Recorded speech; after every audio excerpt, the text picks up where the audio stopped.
देवदत्तेन अविरुद्ध देवदत्त, अर्थात जो देवदत्त है वो एक ही है, उसमें भी वही है देवदत्त, भूतकाल का देवदत्त भी वही है और वर्तमान का भी देवदत्त वही है।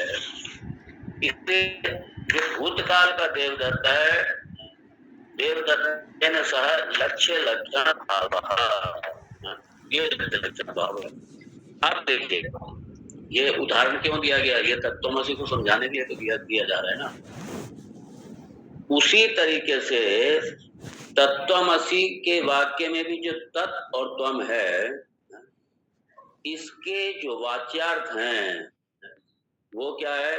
वाच्यार्थ जो है परोक्षत्व आदि विशिष्टत्व और अपरोक्षत्व आदि विशिष्टत्व रूप विरुद्धांशों के अब यहाँ पे देखिए वाच्य अर्थ की दृष्टि से देखेंगे तो दोनों विरुद्ध लगेंगे। अरे ये जीव रोने धोने वाला, ये अल्प जीव अल्पज्ञ है, रोने धोने वाला है, दुनिया भर की शिकायतें समस्याओं वाला ये जीव, और एक वो परमात्मा सर्वज्ञ है, सर्वशक्तिशाली है, सर्वव्यापी है, सर्वसमर्थ है, सर्वज्ञ है, वो सारा। इसलिए इन दोनों में कहां से इन दोनों में यूनिटी होगी? उन दोनों में कहां से एकता हो सकती है? नहीं हो सकती। लेकिन ये उपाधि की दृष्टि से, वाचार्थ की दृष्टि से तो यही लगता है कि दोनों कभी एक नहीं हो सकते। लेकिन जब उनका विरुद्ध अंश अर्थात वाच्यार्थ को जब त्याग करो और दोनों के चेतन स्तर पर आओ, चेतन स्तर पर आएंगे तो क्या होगा? इसलिए चैतन्य के साथ में लक्षण लक्ष्य भाव संबंध। लक्ष्य क्या है? चैतन्यम। लक्ष्य लक्षण भाव संबंध किसके साथ है? चैतन्य के साथ में है। और लक्षण क्या दिखा रहा है? ये जो महावाक्य है, जो महावाक्य है उसका इस लक्ष्य के साथ में क्या है? लक्ष्य लक्षण भाव।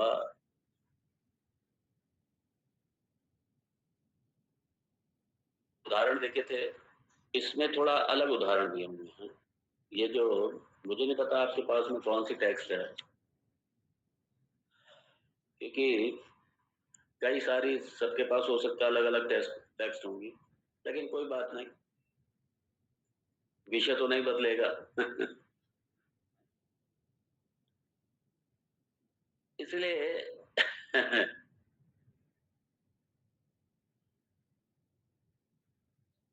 तो लक्षणा, अब ये जो जहर लक्षणा, अजहर लक्षणा और जहर अजहर लक्षणा, जैसे मैंने कहा था ना जहर लक्षणा, जहर लक्षणा में क्या है? पूर्ण रूप से परित्याग हो जाने पर उससे संबद्ध, जैसे मुख्य अर्थ का तो परित्याग हो गया और उससे संबंधित अर्थ का जब ग्रहण किया जाता है तो दूसरे अर्थ का बोध कराने वाली ये वृत्ति, ये शब्द की वृत्ति को ये जहर लक्षणा कहते हैं। जैसे इसमें उदाहरण था गंगायाः घोषः, ये इसमें उदाहरण है। गंगायाः घोषः, अब गंगाया घोषा मतलब बस्ती, किसकी बस्ती? गंगा के तट पे रहने वाली बस्ती, ये अहीरों का गांव। घोषा मतलब अहीरों का गांव।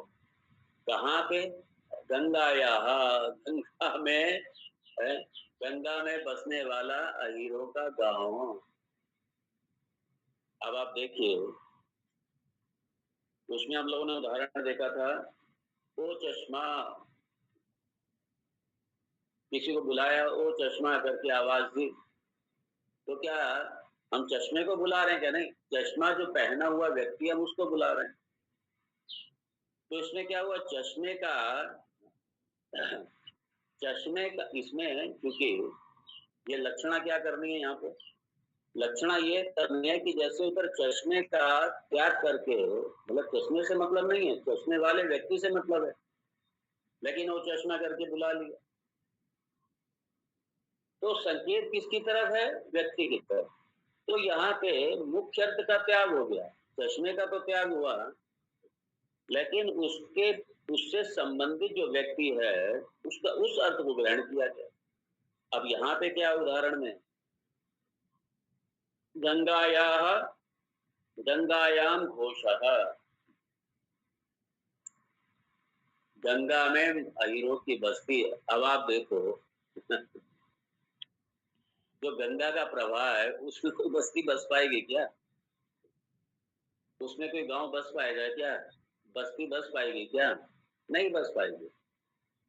तो गंगा या घोषा मत, गंगा के प्रवाह में बस्ती, मतलब वहां यह गंगा के प्रवाह के तट पर रहने वाले लोग बस्ती, ये संकेत है। तो इसमें क्या हुआ? अब इसमें अर्थ कहाँ से स्पष्ट, अब अगर वाच्यार्थ देखोगे आप, गंगायाम घोषः, गंगा के अंदर रहने वाला गांव, गंगा के अंदर रहने वाली अहीरों की बस्ती। अब लेकिन इसमें संकेत क्या है? ये स्पष्ट है कि गंगा अंदर बस्ती नहीं है।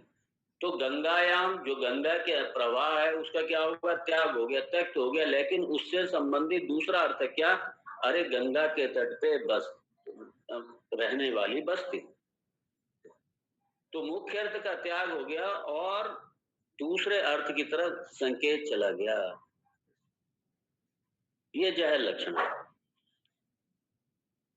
क्योंकि गंगा का जो प्रवाह है, गंगायाम, जो गंगा का जो प्रवाह है उसका क्या हो गया? उसका बाद हो गया, वो त्यक्त हो गया, और उससे संबंधित जो गंगा तट है, जो गंगा के तट पर रहने वाली बस्ती है, अहीरों का गांव है, घोषा मतलब अहीरों का गांव, उसकी तरफ बोध हो गया। तो अब आप देखिए, गंगा की जो धारा है, गंगा की धारा तो आधार हो ही नहीं सकता, किसी भी बस्ती का आधार नहीं हो सकता। गंगा में कौन गांव बसेगा भाई? गंगा के अंदर धारा में कौन बसेगा? तो रुक ही नहीं पाएगा, तो बसेगा ही नहीं। और खास तौर से प्रयागराज, प्रयागराज जैसे गंगा का तट हो, मालूम पड़ा 20-30 किलोमीटर तक जल ही जल हो जाता है सब। रेनी सीजन में देखो तो पूरा समुद्र मालूम होता है, बिल्कुल एकदम।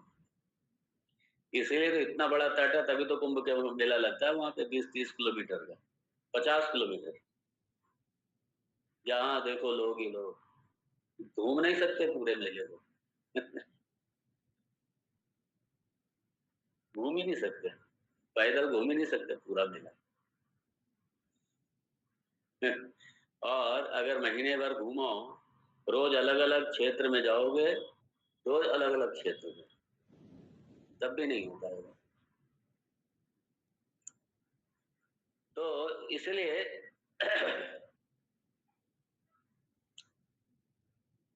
तो जो गंगा की धारा है वो बस्ती का आधार नहीं हो सकता। अरे प्रवाह में कहाँ रुकेगा?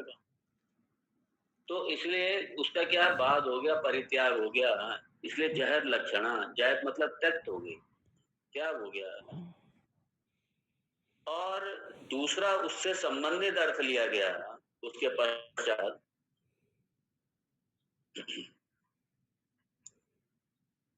आधार, दूसरा संबंधित अर्थ क्या मतलब? यहाँ पे गंगायाम घोषा, अगर पूरा, अगर लिटरली मीनिंग लो तो मालूम पड़ा ये तो हास्यास्पद हो जाएगा, गंगा की धारा ने कहां से गांव से। लेकिन यहाँ पे कहने का आशय ये है, इसलिए संकेत दूसरी तरफ है कि गंगा जी के तट पर बसने वाला गांव, इसलिए जहर लक्षणा यहाँ पे। अब अजहर लक्षणा में,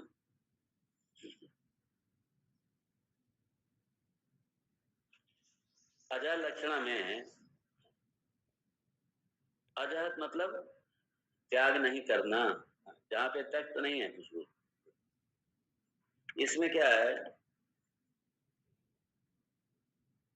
कि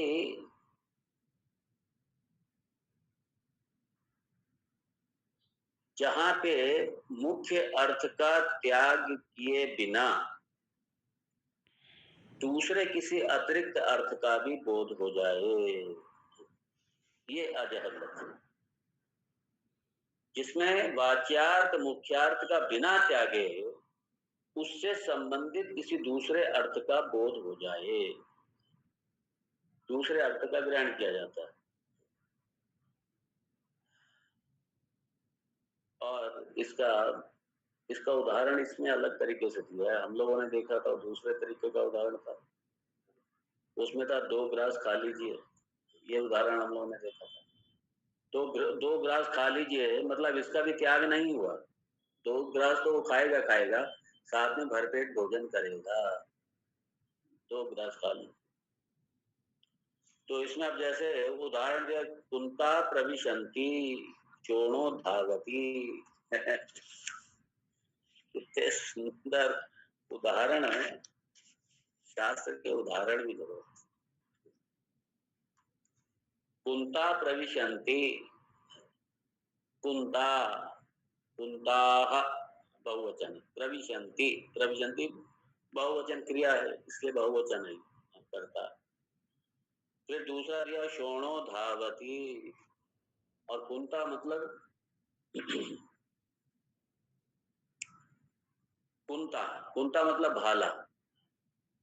अब क्या है, भाले प्रवेश करते हैं, भाले। अब भाला कैसे प्रवेश कर पाएगा भाई? भाला कैसे कैसे प्रवेश करेगा? क्योंकि प्रवेश करने का मतलब है कोई चेतन प्राणी ही तो प्रवेश करेगा, ये भाला कहां से प्रवेश कर पाएगा? तो यहाँ कहने का आशय क्या था, जो भाले वाले पुरुष हैं, जो भाले वाले सैनिक हैं, वो प्रवेश कर रहे हैं, वो प्रवेश करते हैं। तो यहाँ भाले का भी त्याग नहीं हुआ है, अजहत लक्षण है ये। भाले का भी त्याग नहीं हुआ और साथ में दूसरा, इसके साथ में दूसरे अर्थ, मतलब इसके अतिरिक्त इसके साथ में दूसरे दूसरे अर्थ का भी बोध हो जाए। भाल जैसे कुंता प्रविशंति, भाले प्रवेश कर रहे हैं, मतलब जो भाला धारण किए हुए सैनिक हैं, जो पुरुष हैं, वो प्रवेश कर रहे हैं।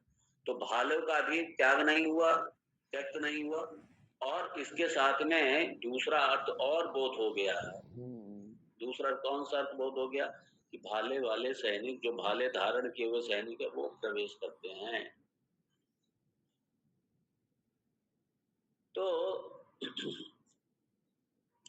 अब ऐसे दूसरा उदाहरण दिया, शोणो धावती, शोणो धावती, और शोण का अर्थ होता है रेड, लाल। धावती, अब लाल क्या क्या लाल दौड़ता है? लाल रंग दौड़ेगा क्या अपने आप? क्या क्योंकि लाल दौड़ता है, अरे लाल कैसे दौड़ेगा? लेकिन यहाँ संकेत दूसरी तरफ है, मतलब जो लाल रंग के घोड़े हैं वो दौड़ रहा है, जो लाल रंग का घोड़ा है वो दौड़ रहा है, वो दौड़ रहा है। लाल कहां से दौड़ेगा? हरा पीला कहां से दौड़ेगा? क्योंकि ये जड़ है, जड़ जड़ कैसे काम करेगी, जड़ कैसे दौड़ेगी? तो शोणो धावती,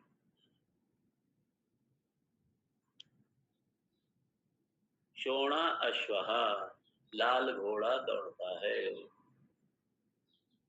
तो इसमें हुआ क्या, अजहर लक्षणा, इसमें त्यक्त भी कुछ नहीं हुआ और उसके साथ उसके माध्यम से दूसरी की तरफ संकेत हो गया, लखा वो दूसरी तरफ रहा है, ये लक्षणा, अजहर लक्षणा वृत्ति। और तीसरी हम लोगों ने देखा था जहत अजहत लक्षणा वृत्ति, छोड़ा भी जाता है कुछ और नहीं भी छोड़ा जाता है, दोनों बातें। छोड़ा भी जाता है, एक अंश में छोड़ा जाता है, त्याग होता है, और दूसरे अंश में नहीं छोड़ा जाता है। तो इसे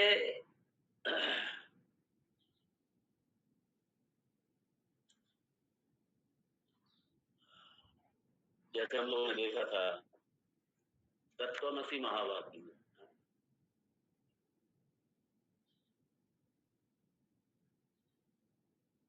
अब इसमें क्या है कि वाच्यार्थ पूरी तरीके से छोड़ा जाए।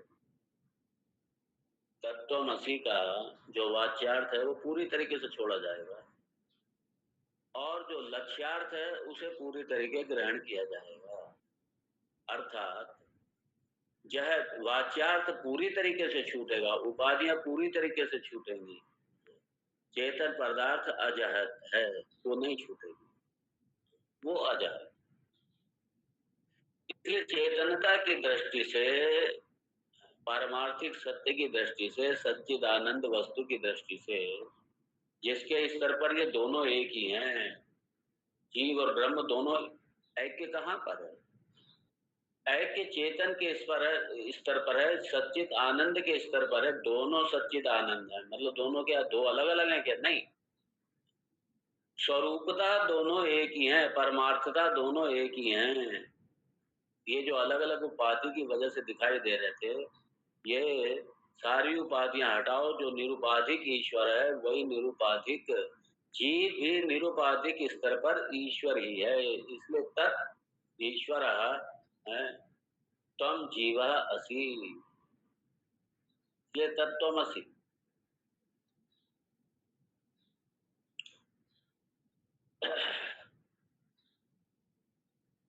अब यहाँ पे एक शंका होती है, ये शंका होती है, ये शंका, ये पूर्व पक्ष है।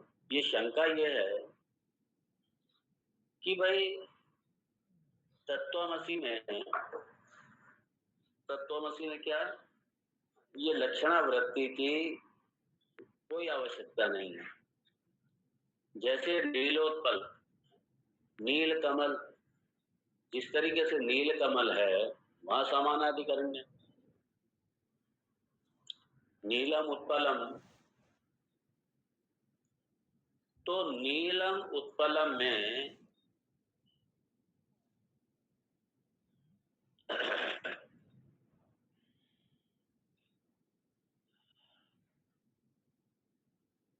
लक्षण, लक्ष्य, ये लक्षणावृत्ति की सहायता लिए बिना भी, लक्षणावृत्ति की सहायता लिए बिना भी जो विशेषण विशेष्य भाव है और समानाधिकरण्यम, अर्थात शब्द और शब्दार्थ, शब्द और शब्दार्थ, ये विशेषण विशेष्य भाव, इतने से ही स्पष्ट अर्थ बिल्कुल स्पष्ट हो जाता है, इतने से ही अर्थ स्पष्ट हो जाता है। इसी तरीके से जो तत्त्वमसि महावाक्य है उसका बोध क्यों नहीं होता, उसका बोध क्यों नहीं, मतलब उसका ये कि आखिर लक्षणा की वहां आवश्यकता मेरे हिसाब से नहीं है, लेकिन आप कैसे लक्षणा की, लक्षणा का जो आश्रय है, जो लक्षणा का सहयोग है, इस तत्त्वमसि को समझने के लिए आखिर उसका उपयोग क्यों करते हैं? जबकि नीलोत्पलम, नीलोत्पलम भी समानाधिकरण है, तत्त्वमसि भी समानाधिकरण है। तो विशेषण विशेष्य भाव और समानाधिकरण्य, समान विभक्ति का नाम, ये दोनों स्तर पर जब उसका अर्थ स्पष्ट हो गया नीलोत्पलम का, तो इसी तरीके से तत्त्वमसि का भी स्पष्ट होना चाहिए। इसमें कोई आवश्यकता नहीं है। इसका कहने का आशय यह है कि लक्षणावृत्ति की यहाँ पे आपको आवश्यकता नहीं है। आप लक्षणावृत्ति को क्यों लेकर के ढोए ढोए घूम रहे हैं, जबकि इसकी कोई आवश्यकता ही नहीं है।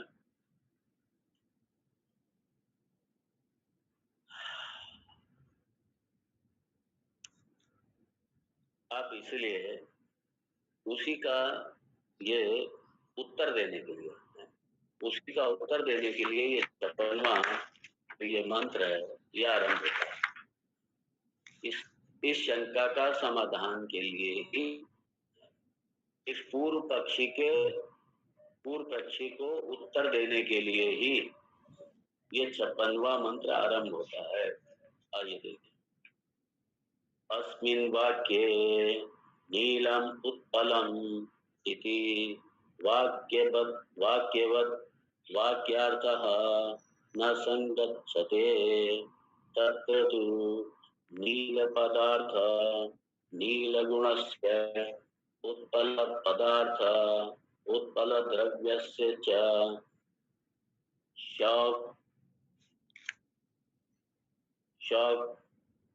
शौक्ल्यपटादि भेद व्यावर्तक तया अन्योन्य विशेषण विशेष्य भाव संसर्गस्य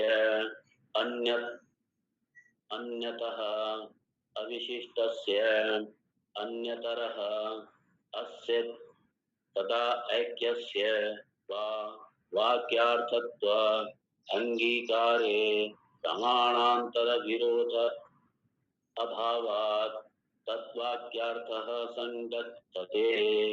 अत्र तु तदर्थ परोक्षत्वादि विशिष्ट चैतन्यस्य तम अर्थ अपरोक्षत्वादि विशिष्ट चैतन्यस्य च अन्योन्य भेद व्यावर्तकतया विशेषण विशेष्य भाव संसर्गः विशेषण विशेष्य भाव संसर्गस्य अन्यतर विशिष्टस्य अन्यतरस्य तदा ऐक्यस्य अंगीकारे प्रत्यक्षादि प्रमाण विरोधात् वाक्यार्थः न संगच्छते। तदुक्तम्। संसर्गो वा विशिष्टो वा वाक्यार्थो नात्र सम्मतः अखंडेकरसत्वेन वाक्यार्थो विदुषां मतः। ये लक्षणावृत्ति की क्यों आवश्यकता है, मतलब ये संकेत आखिर क्यों सहारा लेना, ये इसके उत्तर में ये पंचदशी का श्लोक पूज्य स्वामी विद्यारण्य जी सरस्वती स्वामी विद्यारण्य जी का ये जो पंचदशी है उसी का यहाँ पे कोट किया गया है। और ये शास्त्र कार्य समझाने के लिए, अरे भाई हमारे महापुरुषों ने भी इसका सहारा लिया और प्रमाण दे रहे हैं। शास्त्र प्रमाण दे रहे हैं कि किस तरीके से तत्वमसि अर्थ को स्पष्टता समझने के लिए सिर्फ ये आपने सामानाधिकरण्यम और विशेषण विशेष्य भाव से मात्र आपको पार नहीं लगेगी, आपको सहारा लेना पड़ेगा। जहद अजहद लक्षणावृत्ति, इसका आपको सहारा लेना पड़ेगा, वरना बिना उसके, बिना लक्षण के, बिना आप कैसे समझेंगे, कैसे आप, जब तक वो संकेत रूप से लिखाया नहीं जाएगा कैसे समझेंगे उसको आप। इसलिए शास्त्रकार कह रहे हैं यहाँ पे कि आपकी जो शंका थी, ठीक है आप शंका कर सकते हैं, लेकिन मैं शंका नहीं कर सकता। आप शंका कीजिए, मैं थोड़ी शंका करूंगा क्योंकि हमारे महापुरुष, और ये वेदांत की प्रक्रिया है। और आप, वो सबसे बड़ी बात क्या है, वो ये कह रहा है कि नीलोत्पल को आपने उठा करके जीव ब्रह्म के साथ आपने जोड़ दिया उठाकर। वो आप उदाहरण किसका दे रहे हैं, वो जड़ प्रपंच का आप उदाहरण दे रहे हैं। नीलोत्पल एक जड़ प्रपंच, जड़ का, एक जड़ वस्तु का एक उदाहरण दे रहे हैं आप, एक जड़ का उदाहरण दे रहे हैं। और हम आपको चेतन के लिए लक्षण जो है चेतन के लिए, ना कि जड़ के लिए। जो चेतना है, जो चेतन तत्व है, लक्षण तो उसकी तरफ है, कोई उपाधि रूपी जड़ की तरफ थोड़ी है। इसलिए आपने जो उदाहरण दिया समानाधिकरण्य का उदाहरण आपने ठीक दिया, लेकिन दोनों का उदाहरण में कोई संबंध ही नहीं है। आपने गलत जगह निशाना लगाया, आप चूक गए। आप चूक गए, इसलिए आगे कहेंगे, वो स्पष्ट करेंगे इसको, है?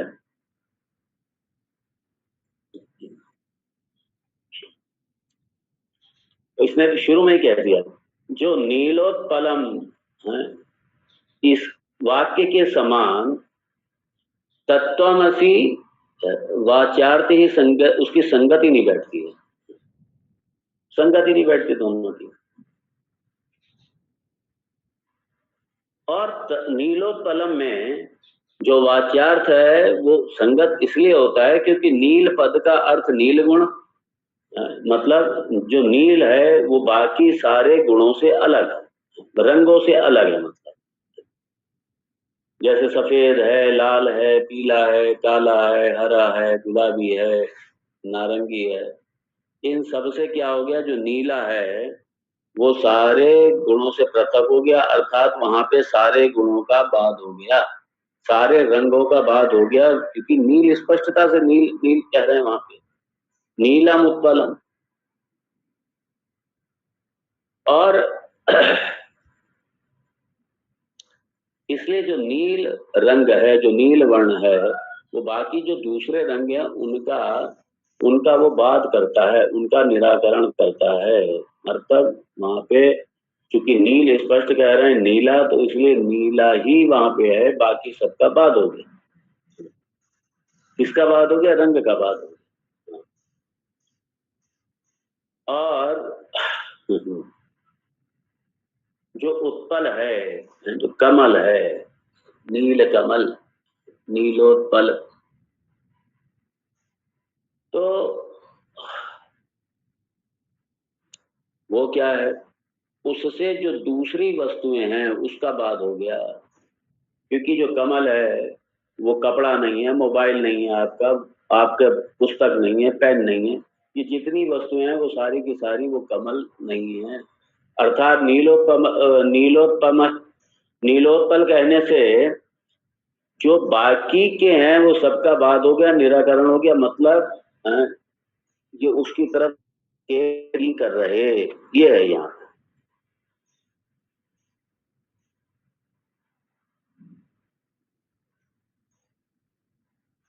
तो इसलिए यहाँ पे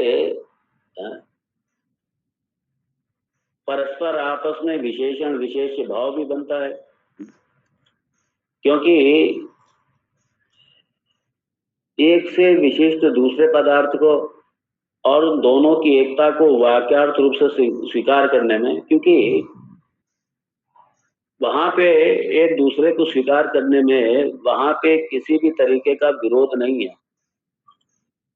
लेकिन जो तत्वमसी है, तत्वमसी में क्या है, जो तत्व का अर्थ है वो परोक्ष, बहुत दूर, क्योंकि पता नहीं, देखिए ईश्वर है, ईश्वर को जब तक हम नहीं जानते तब तक बहुत दूर है, जब तक नहीं जानते, अज्ञान जब तक है तब तक बहुत दूर है ईश्वर। ठीक है, ईश्वर है ये तो हम मानते हैं, मान लिया हमने। अब ऐसे बहुत से लोग हैं, श्रद्धा है, भक्ति है, तभी तो बिना श्रद्धा भक्ति के आप भक्ति कर ही नहीं सकते। ईश्वर की अस्तित्व को मानते हैं, ईश्वर की सत्ता को स्वीकार करते हैं, लेकिन जानते कुछ नहीं, उसके बारे में जानते कुछ नहीं। और इसलिए जो जानते नहीं है उनके लिए ईश्वर बहुत दूर है, ईश्वर बहुत दूर बैठा हुआ है, जो जानते नहीं है। और जो जान लेते हैं, क्योंकि ईश्वर उनका अपना आपा है, ईश्वर एक क्षण के लिए भी दूर नहीं है। ईश्वर कहीं गया नहीं है, कहीं दूर भी नहीं है ईश्वर। तो जो जानते हैं उनके लिए दूर नहीं है, उनके लिए परोक्ष नहीं है, उनके लिए अपरोक्ष है। और जो नहीं जानते उनके लिए बहुत दूर, इसलिए लगे रहते हैं। तो एक दिन तो ईश्वर को हम पा ही लेंगे।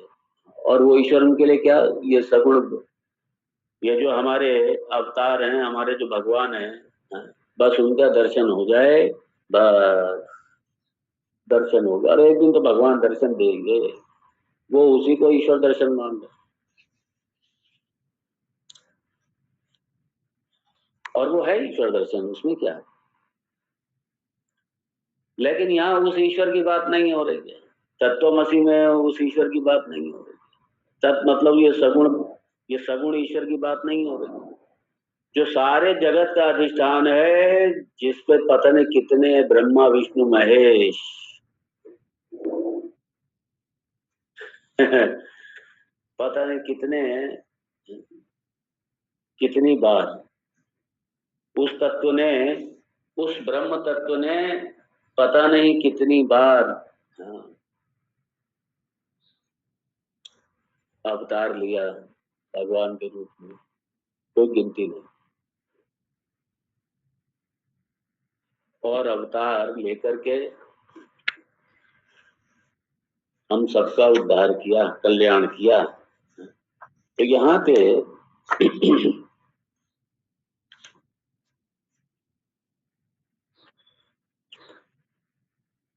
तो तत्वमसी को आप नीलोत्पल की तरह आप नहीं कह सकते, यहाँ ये कह रहे, क्योंकि तत् का जो अर्थ है वो बहुत ही परोक्षत्वादि, अज्ञान काल में याद रखना ये, अपरोक्षत्वादि विशिष्ट चैतन्यम।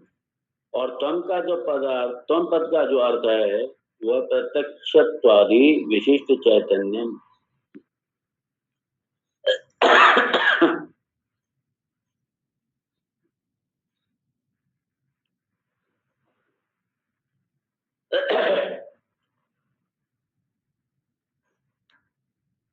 अब यहाँ पे वाच्यार्थ की दृष्टि से दोनों बिल्कुल अलग अलग है, उपाधि की दृष्टि से, वाच्यार्थ की दृष्टि से दोनों बिल्कुल अलग है। और जो हमारे पास प्रत्यक्ष आदि जो हमारे प्रमाण है, इंद्रिय आदि प्रमाण है हमारे पास, और प्रत्यक्ष आधारित जो भी हमारे पास इंद्रिय आधारित जो भी प्रमाण है, उसमें क्या है, ये बड़ा स्पष्ट विरोध है, दोनों एक नहीं हो सकते। इसलिए वाच्यार्थ के साथ साथ फिर लक्षणा करनी पड़ती है, बिना लक्षणा किए आप समझ नहीं सकते, बिना लक्षण के समझ नहीं सकते। और कौन सी जहद अजहद लक्षणा, जब तक कि उपाधियों को पूरी तरीके छोड़ा नहीं जाएगा, जहद छोड़ा ही नहीं जाएगा जब तक। और अजहद जिसको छोड़ नहीं सकते, दोनों का जो चेतन तत्व है उसको जब छोड़ ही नहीं सकते आप। इसलिए जहद अजहद लक्षणा वृत्ति की तत्वमसी को समझने के लिए इसका प्रयोग करना ही पड़ेगा। इसलिए दोनों का उदाहरण को आप मिलाओ मत भाई। आपने किसको आपने गधे घोड़े को दोनों को मिला दिया अपने उदाहरण। आपने नीलो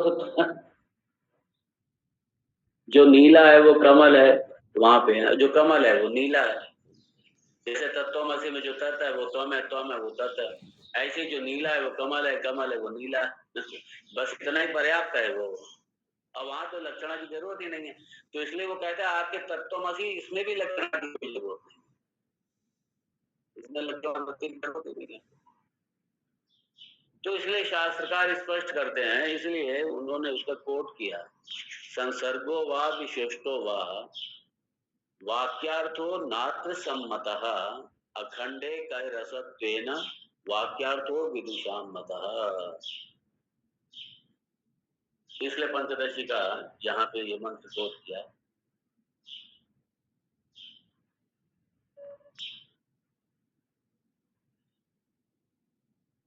यहाँ वो अब यही कह रहे हैं, संसर्गो वा विशिष्टो वा वाक्यार्थो नात्र सम्मतः।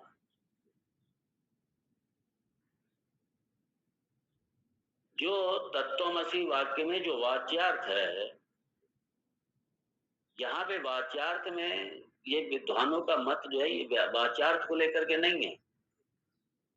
जो ज्ञानी हैं, जो विद्वान हैं, उनका मत वाच्यार्थ को लेकर थोड़ी है, उनका लक्ष्यार्थ को लेकर के है, वाच्यार्थ को लेकर के ही नहीं। और लक्ष्यार्थ है लक्ष्य को, इसीलिए लक्ष्य को लखाने के लिए लक्षणा ये करनी पड़ेगी, ये संकेत देना पड़ेगा, क्योंकि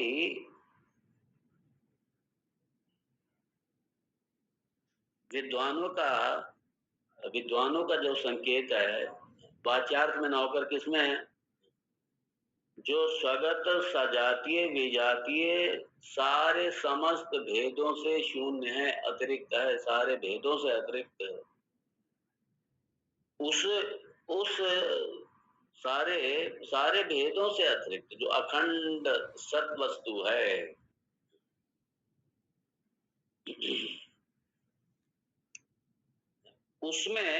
उसमें अभिमत है, उसमें विद्वानों का मत है। इसलिए कह रहे कि लक्षणा का आश्रय लेना अनिवार्य है, इसलिए लक्षणा का आश्रय लेना अनिवार्य है। आप तत्वमसि को नीलोत्पल को दोनों को एक ही थाली में मत रखिए, एक बराबर मत रखिए भाई, एक बराबर नहीं कर सकते आप। इसलिए यहाँ पे लक्षणा वृत्ति का सहारा लेना पड़ेगा। यहाँ पे ये शास्त्रकार ने जो पूर्व पक्ष उठा था, जो शंका उठी थी, उसका समाधान करते हुए बड़े स्पष्टता से कहा।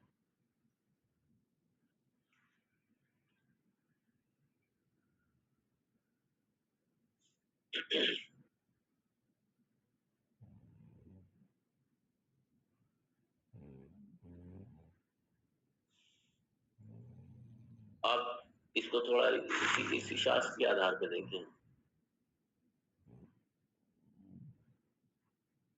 अब देखिए, वो थोड़ा और इसको डिटेल में थोड़ा सा और कह रहा है कि दोनों को तत्वमसि और नीलोत्पल, ये दोनों को आप एक ही तराजू में नहीं रख सकते दोनों को। क्यों? क्योंकि नील और उत्पल है, इसमें गुण और गुणी भाव का संबंध है, और ये परस्पर विशेषण विशेष भाव वो भी है दोनों यहाँ पे। क्योंकि नीलत्व जो है, नीलत्व से ही विशिष्ट उत्पल और उत्पलत्व से विशिष्ट नील, अर्थात दोनों की एकता, दोनों का ऐक्यम। नील से अभिन्न उत्पल और उत्पल से अभिन्न नील, इन बड़े स्पष्टता से ये वाक्यार्थ हो गया। और ये जो है ना, ये तो बड़े कॉमन सेंस, अविदा मतलब कॉमन सेंस, ये तो कॉमन सेंस है ये। और इनका ये जो हमारे प्रत्यक्षादि प्रमाण है, इन प्रमाणों से कोई विरोध भी नहीं है। ये हमारे जो प्रत्यक्षादि प्रमाण है, हम देख रहे हैं, इनसे इसका कोई विरोध भी नहीं है। इसलिए यहाँ पर लक्षणा की कोई भी आवश्यकता नहीं है। नीलोत्पल उदाहरण में ये ठीक है, वहां लक्षणा की कोई आवश्यकता नहीं है। लेकिन अगर आप ये कहो कि तत्वमसि में भी लक्षणा की आवश्यकता नहीं है, तो नहीं, आप फिर इस पे और विचार कीजिए। सिद्धांति कह रहे नहीं, आप विचार कीजिए थोड़ा सा, क्योंकि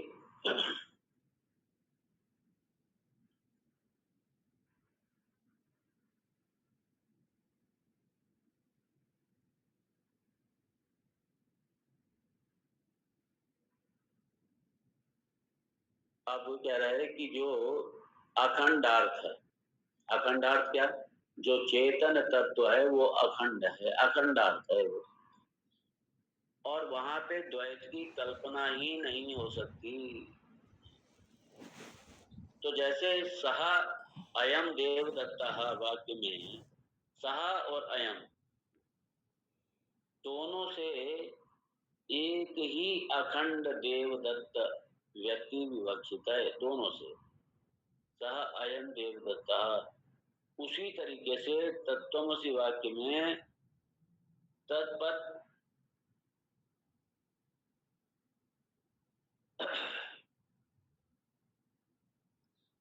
अब ये जो तत्वमसि जो महावाक्य है, उन दोनों में ही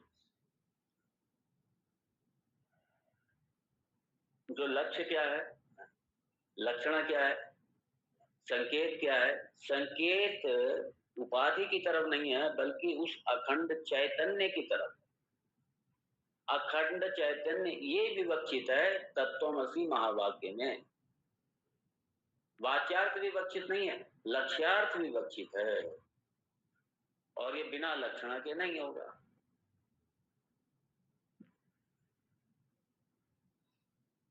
और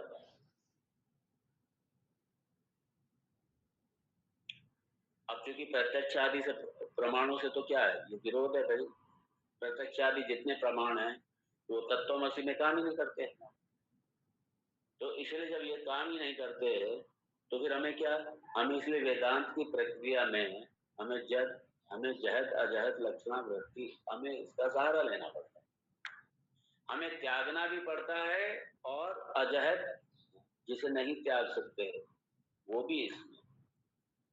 इसलिए जो त्यक्त है, जितना जो कुछ भी जो त्याजनीय है, जो त्यक्तनीय है सारा, वो सारे को सारा छोड़ करके, और जिस अजहत जिसको आप नहीं छोड़ सकते, जिसको अलग नहीं कर सकते, अजहत है। त्याग नहीं कर सकते जिसका, वो क्या है? वो चैतन्य है, वो ब्रह्म तत्व है।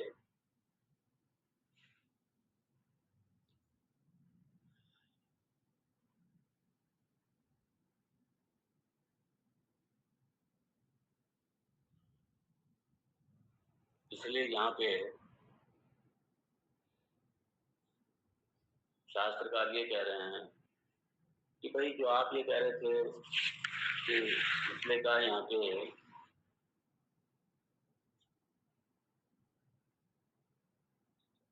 तदर्थ परोक्षत्वादि विशिष्ट चैतन्यस्य तमर्थ अपरोक्षत्वादि विशिष्ट चैतन्यस्य च अन्योन्य भेद व्यावर्तकस्तथा अन्योन्य भेद व्यावर्तकतया विशेषण विशेष भाव विशेषण विशेष भाव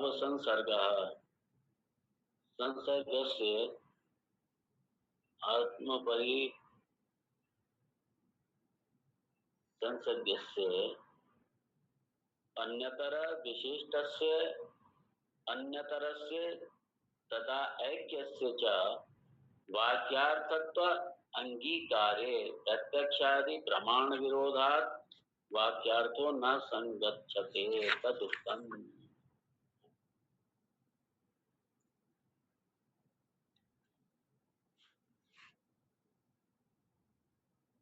क्योंकि देखिए यहाँ पे ये कह रहे हैं, वाक्य में तत्वमसि में जो तत् का अर्थ परोक्षत्वादि विशिष्ट चैतन्य है, और त्वम का है प्रत्यक्षत्वादि विशिष्ट चैतन्य। तो इसमें क्या है कि ये ये भेद का ये भेद का मर्दन करता है, ये भेद का नाश करता है, भेद को मिटाता है।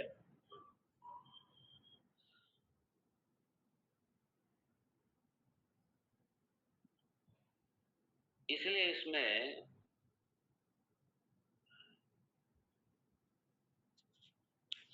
जो प्रत्यक्षादि प्रमाण है, जो प्रत्यक्षादि प्रमाण है, उससे बड़ा स्पष्ट विरोध है।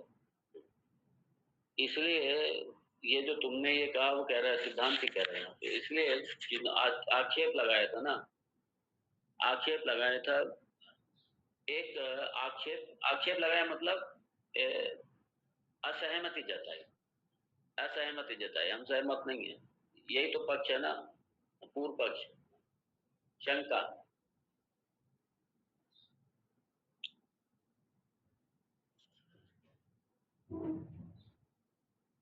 अब एक बात स्पष्ट हो गई इससे कि इसलिए अखंड एकर सत्येन वाक्यार्थो विदुषाम मतः।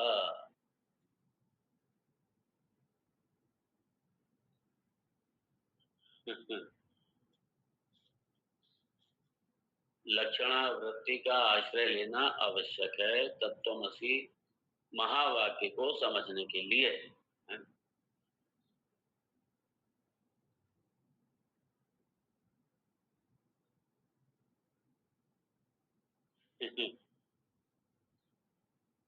अब ये दूसरा, एक ये दूसरा यहाँ पे शंका उठ रही है। शंका ये उठ रही है कि अब तत्वमसि महावाक्य के लिए, इसको बोध के लिए, इसको आत्मसात करने के लिए, तत्वमसि महावाक्य के अर्थ का आत्मसात करने के लिए, बोध के लिए, उसके ज्ञान के लिए, ठीक है, लक्षणा का आश्रय तो ठीक है, आवश्यक है। अब सवाल ये तीन प्रकार की वृत्ति बताई जा चुकी है। तो तत्वमसि वाक्य के अर्थ के बोध के लिए भाग लक्षण अर्थात जहद लक्षण, अजहद लक्षण,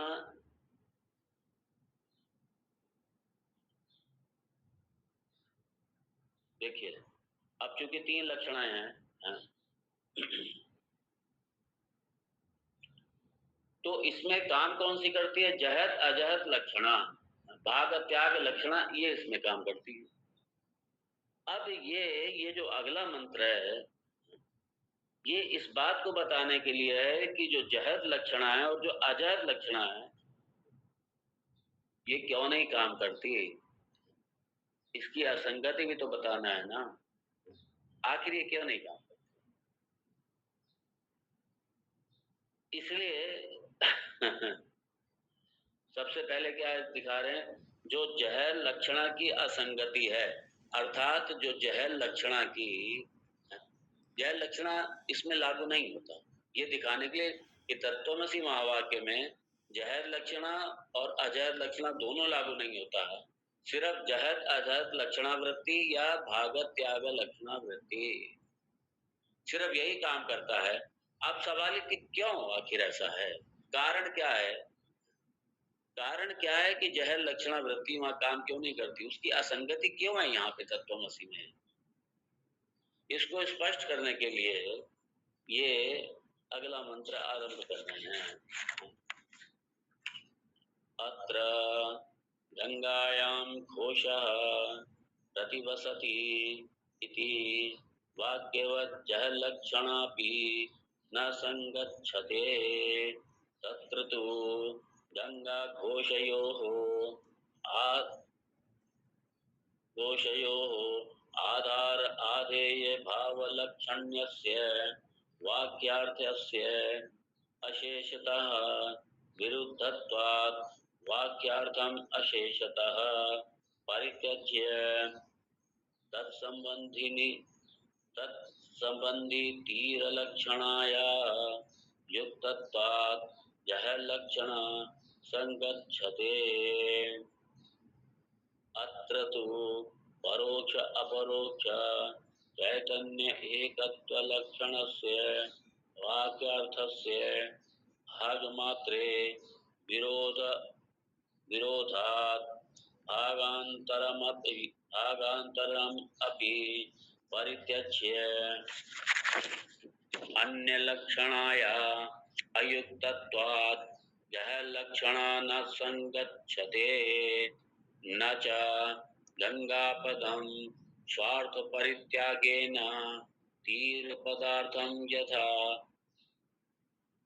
लक्ष्यति तथा तत्पदं तं पदं वा स्वार्थ परित्यागेन तं पदार्थ तत्पदार्थं वा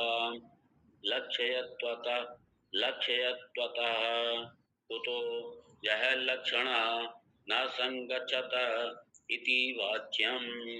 तत्र तीरपदाश्रयेण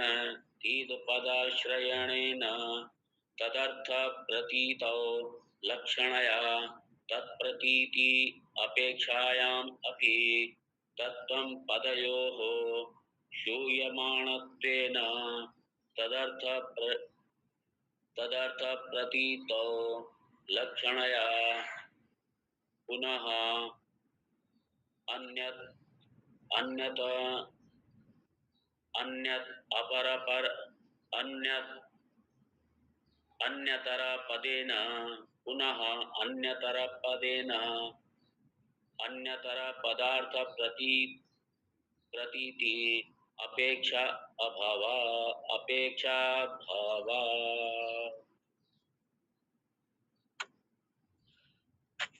ये एक बड़ा ही सुंदर, ये भी, ये क्या है ना कि ये लेंथी, एक वो बाल की खाल निकालने वाली, एक बाल की, ये देखिए, इसलिए वेदांत बड़ा बुद्धि को किस तरीके से पेचीदी बनाता है, कुशाग्र बनाता है वेदांत। हम लोग बिना शास्त्र की इतनी गहराई से सोच ही नहीं सकते, इतनी गहराई से नहीं सोच सकते। इसलिए ये कहते ना कि बुद्धि के लॉक लगा के बैठो, बुद्धि का कोई काम ही नहीं है ईश्वर के उसमें। बुद्धि को लॉक लगा के बैठोगे तो तत्वमसि को समझोगे कहाँ से? इसलिए कहते बस ईश्वर तो भाव का विषय है, बस वहां तो बुद्धि की कोई उपयोगिता नहीं है, बस बुद्धि को लॉक लगाओ। बुद्धि को कहते हैं, बुद्धि को घर छोड़ गया। मैंने एक प्रवचन में सुना, यहाँ बुद्धि लेके मत आइए, अपनी श्रद्धा भक्ति से बैठिए और बुद्धि को घर छोड़ाइए।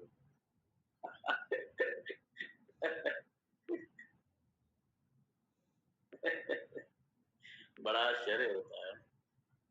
ये तो भाव का विषय है, ये बुद्धि का विषय नहीं है। अरे बुद्धू, ये बुद्धि का विषय है। खाली भाव श्रद्धा काम नहीं करेगी, भाव श्रद्धा के साथ में बुद्धि भी चाहिए, और कैसी तीव्र बुद्धि चाहिए, तीव्र बुद्धि चाहिए, तीक्ष्ण बुद्धि चाहिए, तीक्ष्ण बुद्धि, तीव्र बुद्धि, तब जाकर के ये वेदांत समझ में आएगा। कहाँ से समझ में आएगा वो? इसको देखेंगे हम लोग कल के सत्र में। ओम तत्सत। ओम पूर्णमद पूर्णमिदं पूर्णात् पूर्णमुदच्यते पूर्णस्य पूर्णमादाय पूर्णमेवावशिष्यते। ओम शांति शांति शांति। शंकरं शंकराचार्यं केशवं बादरायणं सूत्रभाष्यकृतौ वन्दे भगवन्तौ पुनः पुनः। ईश्वरो गुरुरात्मेति मूर्तिभेदविभागिने व्योमवद्व्याप्तदेहाय दक्षिणामूर्तये नमः। ओम शांति शांति। हरि ओम। श्री गुरुभ्यो नमः। हरि ओम। ओम नमो नारायण। नमो नारायण। नमो नारायण। ओम नमो नारायण। जय श्री कृष्ण।